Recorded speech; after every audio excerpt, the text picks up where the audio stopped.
पक्की तो मैं थले उतर आया अगे तुसी लंडा बाजार दी दुकाना लगी हुई देखो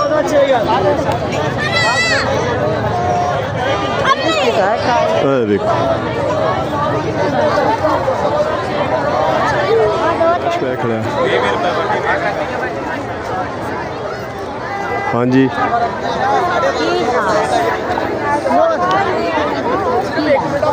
देखो रखी चलो रश जड़ा ना काफ़ी सारा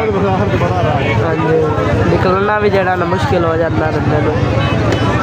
देख लगे पे गोड़ वाले मुरंडे। हाँ जी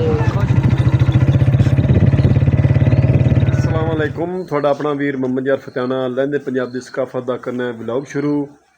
अज जी इत्थे लंडा बाजार लगो है साडे पिंड दे नाल ते उत्थे चल के शॉपिंग करने ते अपने व्यूअर्स नूं विखाने भी साडे पिंड दे लोग जिहड़ियां औरतां माइयां ने अपने बच्चों वास्ते सर्दी दी लंडे बाजार तो शॉपिंग किस तरह करदियां ने। सर्दी भी शुरू हो गई लंडे बाजार ही लगने शुरू हो गए ने। चलने हैं लंडे बाजार जी। रश अज बड़ा लगो है इत्थे बुध बाजार में आ पहुंचा भाई जेड़ा ना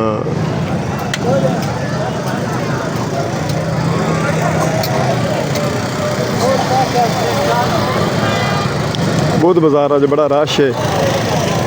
पक्की तो मैं थले उतर आया अगे तुसी लंडा बाजार दी दुकाना लगी हुई देखो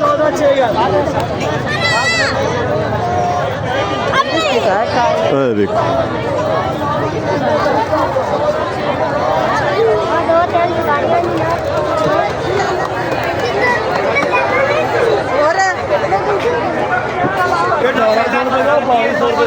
पक्की दे नाल वाले पासे अगले बाजार मिला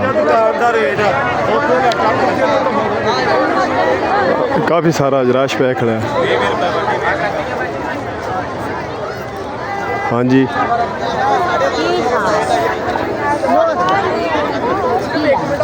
देखो तुम चाहिए यार मैंने देखो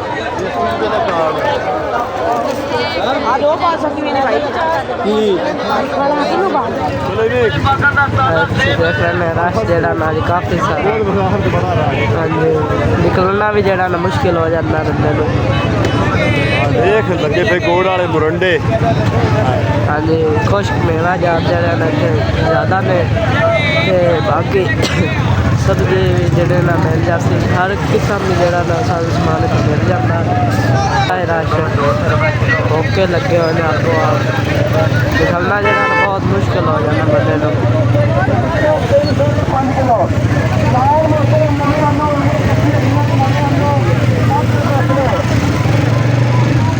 देख रहे हैं जिस तरह से जरा ना मुश्किल निकल के जा रहे हैं। चाचो सब्जी इतने लाए बैठे मैं रास्ता ही नहीं लगता पिया। हाँ जी रास्ता ही नहीं मिल रहा आए अगे जरा ना गहरी डब्बे वाले सूट इतने रखे बैठे ने पिछे जरा औरतां दे खड़े होने सब्जी वाले जरा ना रक्षा निकालता स्टाफ से देख रहे हैं किस तरह जरा बहुत ज़्यादा रश है।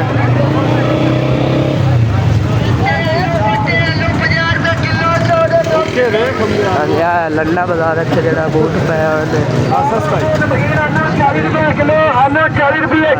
रुपए किलो दे रहे हैं दूसरे 50 रुपए किलो दे रहे हैं आलू आपो आप जो रेट होंगे ने। जी देख रहे हैं किस तरह जरा बड़ी मुश्किल बाहर निकले आया लेकिन फिर भी जरा ना रश उसी तरह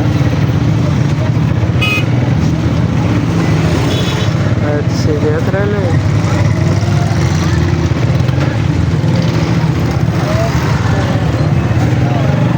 जरा ना रश है तो देख रहे हैं कि उत्थे भी जरा ना लंडा लगा है।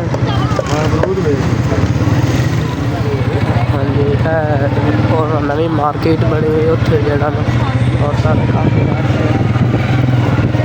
मदार जरा आ गया काफ़ी जरा इतने नवी दुकाना बन गई।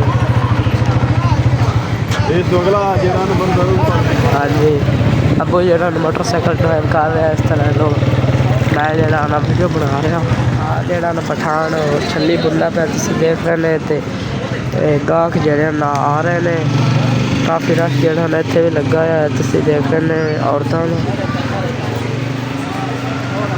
आ जा रही ने क्योंकि अज बहुत बाजार है तो इस वजह से जरा ना औरतां सलाब की तरह आंदियां ने बाजारों के रश बहुत ज़्यादा होंदा है बहुत ज़्यादा